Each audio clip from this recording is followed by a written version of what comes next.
Buenas tardes, hoy día vamos a revisar el ejercicio de aplicación que dejamos de las medidas numéricas de resumen para que ustedes lo hicieran. ¿Cuál era la situación? Una entidad regional distribuye periódicamente más de 1.600 millones de pesos en diferentes proyectos, tanto para zonas urbanas como rurales, aquí en la región de la Araucanía, y lo que se les presenta es un resumen numérico tanto de los montos asignados por proyectos en millones de pesos y de los puntajes conseguidos por esos proyectos. Entonces, lo que nos piden en primera instancia, en el apartado A, es identificar las variables en estudio y su naturaleza. Es evidente que las variables que son las medidas, que son las que resaltan, es el monto asignado al proyecto, que está en millones de pesos, por lo tanto es una variable cuantitativa continua, y el puntaje asignado al proyecto, que como pueden observar va de un puntaje mínimo aproximadamente cercano a 1 o a 0 y en un máximo valor de 100. Por lo tanto, en ambos casos, monto y puntaje son variables cuantitativas continuas. La otra variable que resalta aquí es la zona, que corresponde a una variable cualitativa nominal, ¿cierto? Porque solo le puedo asignar un nombre que es urbana rural y no lo puedo ordenar. Perfecto. Vamos al apartado B. En el apartado B nos piden realizar un gráfico lo más adecuado como para poder comparar los montos asignados a los distintos proyectos, ¿cierto? En función de la zona en la que ha sido asignado, que es urbana o rural.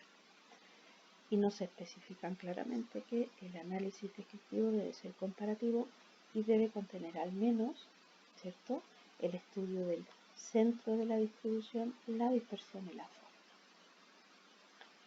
Para ello, entonces, lo primero era realizar el gráfico que se pedía. El gráfico más adecuado claramente para poder comparar la situación era un gráfico de cajas. Es el único gráfico que nos permite, siendo las variables cuantitativas continuas, compararlas y tener a mano tanto su distribución como su dispersión y como su centro. En la mayoría de los casos no habrán podido identificar estos datos atípicos y por lo tanto el bigote máximo se habrá ubicado aquí, por lo tanto este bigote habrá estirado hasta allí. No hay grandes diferencias en el sentido de si están o no identificados los valores atípicos, por lo tanto el análisis es válido perfectamente. Entonces, ¿cuál era la situación más evidente? En el caso de los proyectos asignados a zonas rurales, son proyectos que tienen valores un poco más altos, ¿cierto? Pero son muy pocos, por lo tanto, tienden a llevarse el promedio por encima de la mediana, como se puede observar, pero claramente no es una diferencia excesivamente grande, por lo tanto, a pesar de tener datos un poco extraños, esos datos no generan una asimetría demasiado grande. Por lo tanto, todavía podríamos considerar ciertos rasgos de asimetría, ¿cierto? Cuando vamos a mirar los rasgos de asimetría, ¿cierto? En la zona rural, podemos observar que es de 0,43. Eso significa que a pesar de haber una asimetría, no es excesivamente grande porque no se escapa demasiado de cero. ¿Cuánto es el rango que permitimos escaparnos de allí, de ese valor 0?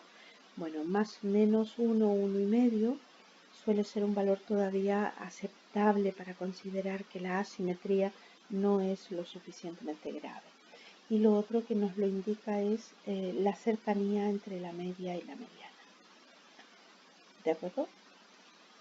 Por lo tanto, podríamos decir que los proyectos de la zona rural se centran aproximadamente en 2,3 millones, ¿sí? Con una desviación de aproximadamente 0,8 y la desviación diríamos que se produce en mayor cantidad sobre el 50%, ¿cierto? Y si quisiéramos ser todavía más específicos, diríamos que es en el 25% de montos más altos, ¿sí?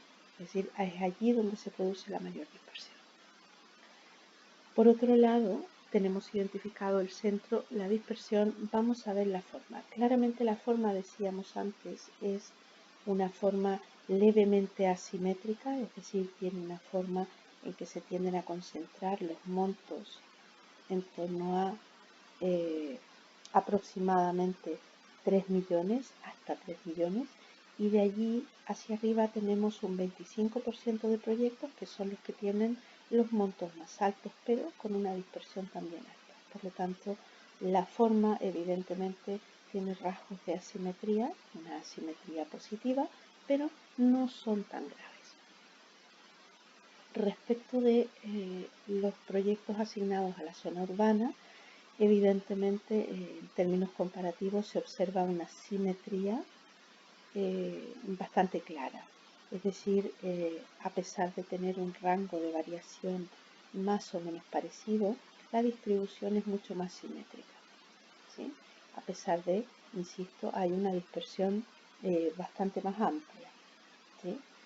Si ustedes se fijan en las desviaciones típicas en la zona rural, ¿cierto? Hay valores atípicos, pero la dispersión en promedio es menor, y en el caso de la zona urbana, levemente superior, ¿sí? Por lo tanto, tenemos por un lado una simetría que se observa claramente por el indicador de asimetría, que es muy cercano a cero. Por eso también media y mediana son muy similares, y evidentemente el 50% central está bastante centrado, por lo tanto la asimetría es evidente. Podemos entonces decir que los proyectos de la zona urbana están centrados aproximadamente en 2,4 millones, ¿cierto? Levemente por encima de la zona rural, y la dispersión está en torno a 1, que sería en este caso 1 millón. Es decir, del promedio nos desviamos más o menos 1 millón. Todo esto de alguna manera reditúa en la kurtosis, que como vemos es inferior a 0, es decir, hay una kurtosis inferior, ¿cierto? Una kurtosis más bien baja, por lo tanto nos estaría indicando que hay de alguna manera un grado de dispersión que no es excesivamente grande. Ahora, dados los rasgos de simetría que tienen ambas distribuciones, podemos analizar el coeficiente de variación, ¿sí? Entonces, en el caso de la zona urbana, alcanza aproximadamente un 41,84%, y en la zona rural alcanza un 37% aproximadamente. Esto lo que nos está indicando es que, a pesar que las distribuciones son dispersas, su dispersión es media, no es una dispersión excesivamente alta, tampoco es una dispersión baja, pero está solamente en el medio. Por lo tanto, hemos identificado el centro, la dispersión y la forma de ambas zonas respecto de los montos. En el apartado C se nos pide hacer exactamente el mismo ejercicio, pero con los puntajes. En el caso de los puntajes, las distribuciones son bastante más similares, ¿sí? Tienen rangos de variaciones muy similares y tienen centros muy similares, distribuciones, comportamientos muy similares también. En ambos casos son bastante simétricos, ¿sí? Levemente una asimetría un poco más alta en el caso de la zona rural. Lo podemos ver aquí en el coeficiente de asimetría, ¿cierto? Que es levemente más alto que el de la zona urbana, debido a estos valores atípicos inferiores, ¿cierto? Que hacen que el promedio baje. Por eso el promedio es levemente más bajo que la mediana, pero las diferencias son mínimas, lo que hace ver, lo que deja entrever que en realidad la asimetría existe, pero no es grave, es decir, no deja unas diferencias demasiado grandes entre su media y su mediana. Por lo tanto, podríamos decir que los puntajes de la zona rural tienden a concentrarse en torno a los 56 puntos, ¿cierto? Con una desviación aproximada de 16 puntos. Podríamos calcular el coeficiente de variación, ¿cierto?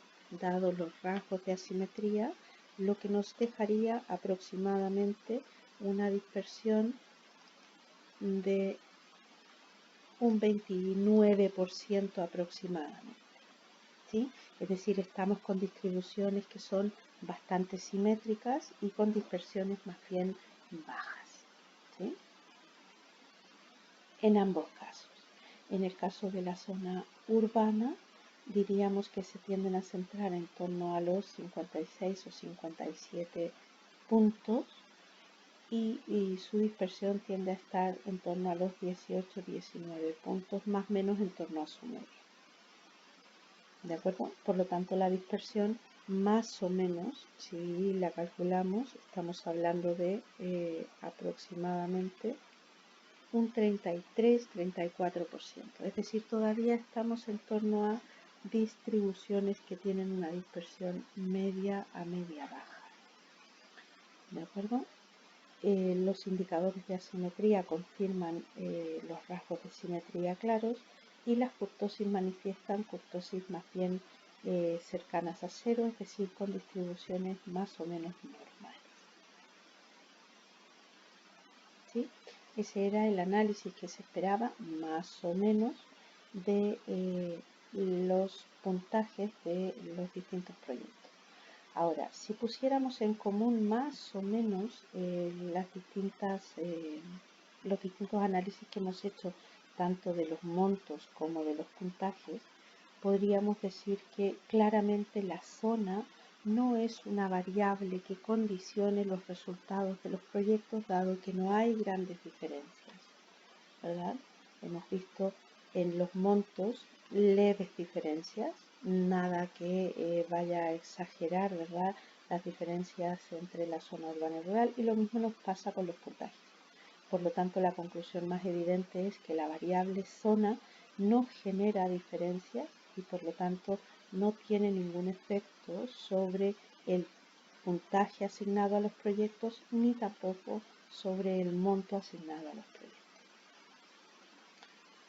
Muy bien, hasta la próxima.